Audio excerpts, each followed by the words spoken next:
Bilo je ljeto, 8. mjesec, ja sam sjedila ispred gradske knjižnice u Zadru, čitala knjigu Aljoše Bagole Kako pregorjeti, kada sam shvatila da sam ja pregorila, da sam doživjela poprilično gadan burnout. Ono baš da mi je sjelo u tijelu, da mi je bilo jasno, ok, to je to.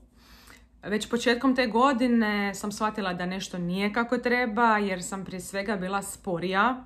Dakle, puno sporije sam mogla obavljati svoje uobičajene zadatke i poslovno i privatno. Mozak mi je sporije radio i kapacitetom ja nisam mogla više niti približno koliko sam mogla prije toga obavljati. Nadalje, tu su bile kontinuirane glavobolje. Dakle, te 2,5 godine koje sam ja provela u burnoutu, 80% tih dana je bilo ispunjeno sa nekom vrstom glavobolje, migrene, sa tom maglom u glavi, kao da ispred sebe ne možete iščistiti tu sliku.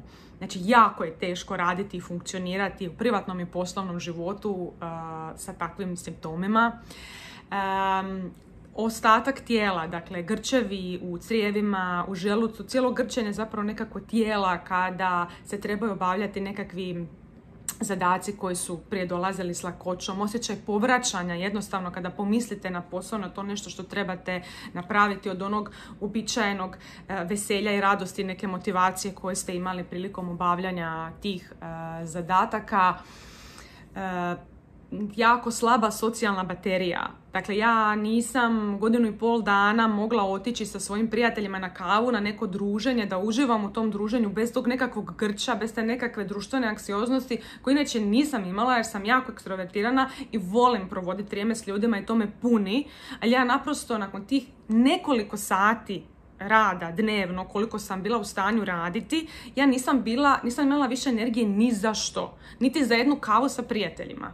Dakle, eto, to je takva jedna izmoždenost, jedna potpuni osjećaj zapravo nekakve, na neki način i bespomoći, jer vam treba vremena da se oporavite, da zacijelite, a ni sami niste pametni, ok, kako i što zapravo tu napravi da se iz toga iskobeljate i izvučete.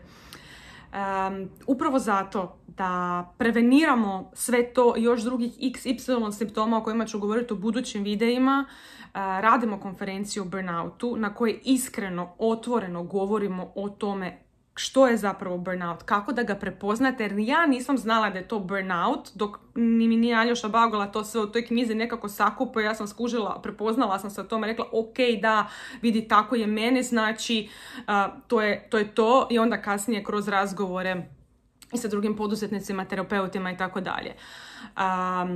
Dođite u Rijeku 10. travnja, idemo zajedno pobijediti tu pošast modernog doba, idemo vidjeti kako možemo pametnije raditi, pametnije razmišljati, pametnije se postaviti da se ne dovedemo više u tu situaciju, a vi koji već jeste u burnoutu, ako nažalost jeste, idemo vidjeti kako da se izvučete iz te situacije što bezbolnije, bit će korisno i zaista ćete dobiti što trebate dobiti na toj konferenciji po pitanju burnouta. Vidimo se. Pozdrav!